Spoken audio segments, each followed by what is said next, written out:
Cool kids. What it is. Cool kids, I just gotta tell you.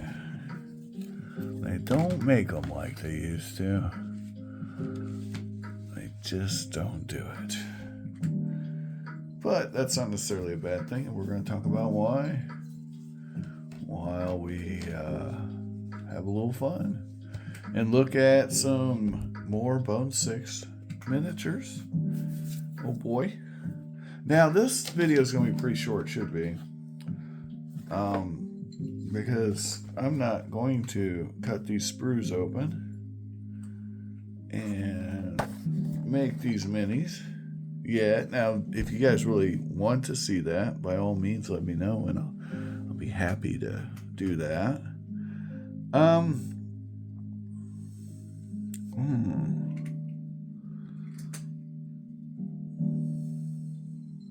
Yeah, here we go. We're going to read the description. So these are the Men-at-Arms set from Bone 6. The Men-at-Arms set cost $14.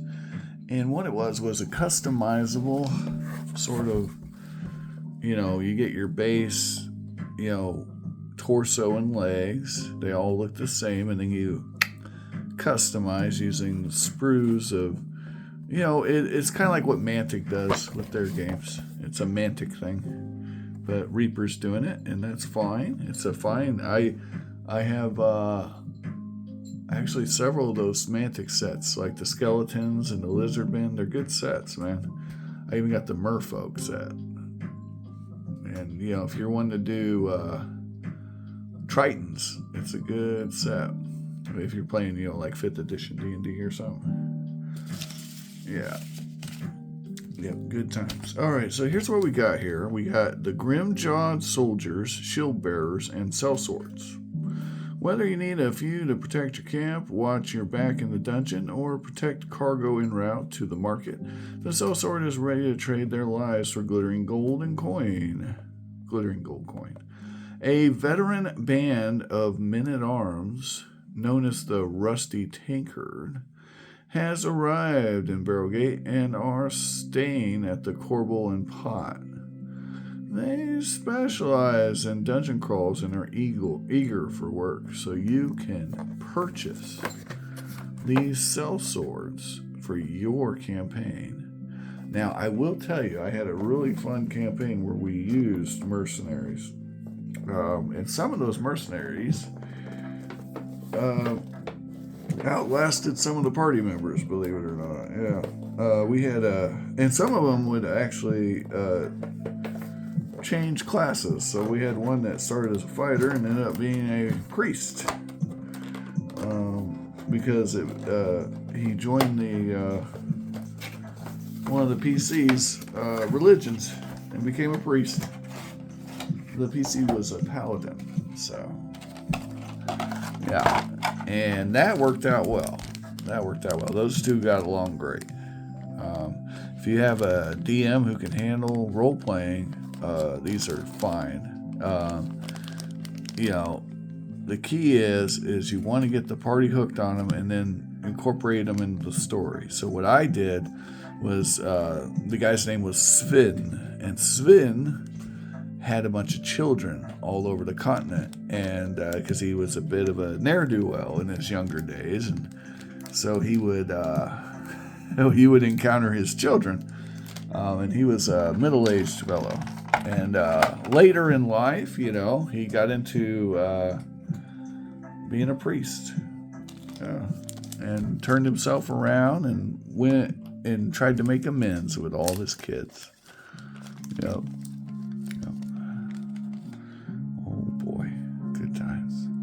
So here you go. This is kind of an idea of what you're looking at here. You can put different heads on them, or you can grab the sprue.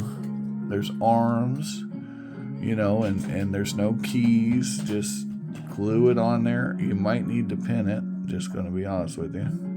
You might not. It all depends on how good your gluing skills are, but pinning it would probably be a good idea. So there's an example of something you could do. Let's see what other options we have here. Slicey dicey. Oh boy, the great sword. So you'd have to have both those arms. Both the arms for the great sword.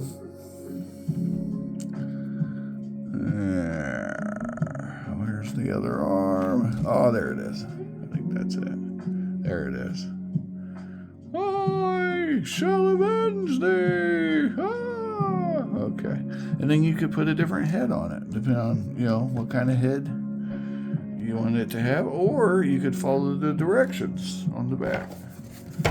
And then all your heroes could have the same head. Depending on, right? Okay, but the sky's the limit, really. Your imagination is your only limit. Well, that and the number of different sprues. But there you go. Yeah, that's a neat idea. So, and then, your DM could make some custom decisions if they're self-swords.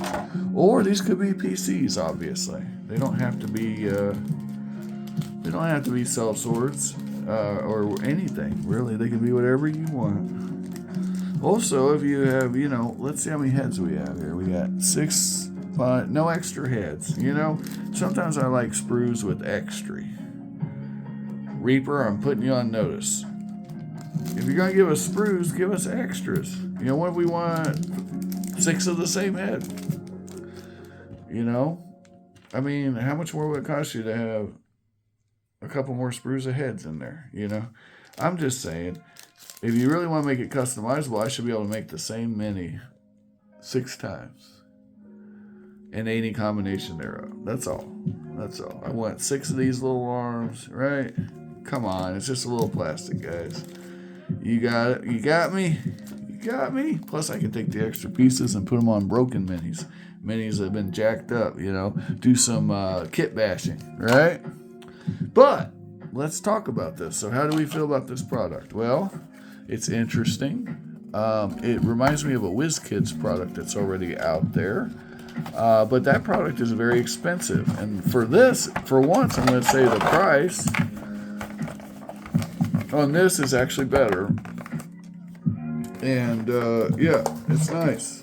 If I wanted customizable, build your own hero minis, this would be a good pack at $16. If you count in all your shipping and taxes, $16. They cost $14 in the Kickstarter. I believe it was one of those little after deals, after the Kickstarter deals, but I could be wrong. Could be remembering it wrong. There were quite a few of those on this Kickstarter.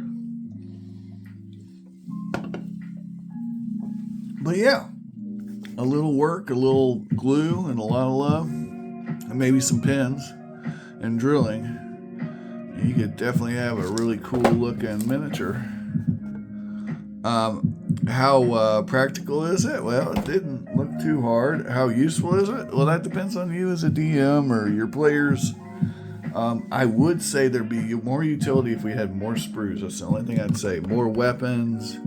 Really give us some sprues, guys, because I can always use those for kit bashing. I really like kit bashing.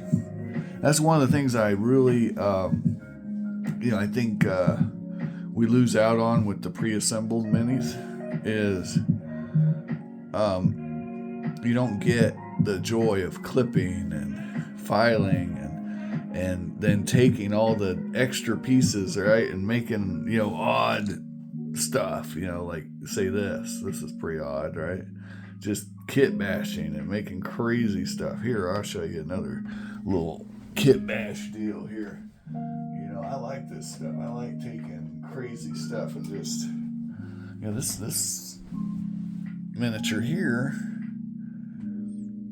is a Furbolg Druid, but it was originally a elf female. Well, that beard is impressive. Yeah. Anyway, your imagination is your only limit, guys. Yeah, that's it. And you can make a Furbolg out of an elf, or a warlock out of a mantis warrior, or whatever your heart desires. Cool, kids. Thanks for watching. And I want you to have an amazing day. We're going to continue our ongoing series on the Reaper Bone 6 Kickstarter. We're going to get out of these boxes soon, and then we'll get into the what's in the bags and the bigger boxes. And that's going to be fun, I think. Thanks for watching. Have an amazing day, and find all the collectibles of your dreams while you're awake. If you can't find them, don't blame me. I tried to show them to you.